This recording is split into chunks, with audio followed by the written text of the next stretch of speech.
9 तारखेला आम्ही आंदोलन करू. त्यानंतर ज्या पारशांचे हे जागा त्यांनी बळकावली, ज्यांनी इंग्रजांसोबत हात मिळवणी करून त्यावेळेस जो काही त्रास भारतीयांना दिला, त्यांच्या सगळ्या जागा आम्ही शोधणार आणि मग आम्ही ताब्यात पण घेणार.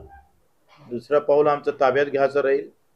जिथं जिथं इंग्रजांसोबत हात मिळवणी करून जो वार भारतीयांवर केला त्याचे पुतळे जरी असेल तर ते पुतळे सुद्धा आम्ही तोडणार आहोत. ते पुतळे पूर्ण तोडून टाकणार एक भारतीय म्हणून.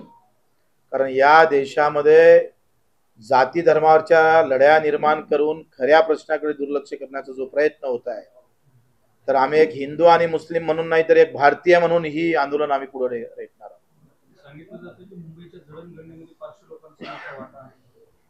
ते सांगितले जाते हे फार चुकीचं आहे.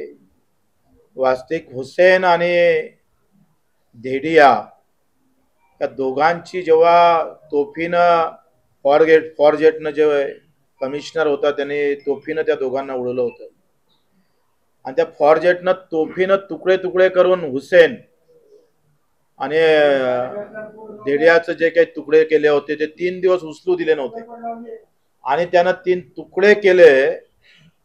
म्हणून बक्षीस मला वाटतं त्यावेळेस या ज्या लोकांना जमिनी दिल्या आहे त्या पारसी लोकांनी त्या फॉरजेटला सत्कार करून बक्षीस दिलं होतं.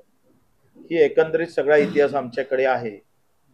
त्यांनी कशा प्रकारे इंग्रजांसोबत हात मिळवणी केली, अफूच्या आणि गांजाच्या धंद्यामध्ये कसा हस्तक्षेप केला जात होता, त्यावेळेस किती पैशाची उलाढाल झाली होती, या सगळ्या डिटेल आमच्याजवळ आहे. तर सगळे डिटेल आपण सगळ्यांना दिल्या जाईल योग्य वेळी आणि तशा पद्धतीने आंदोलन करू.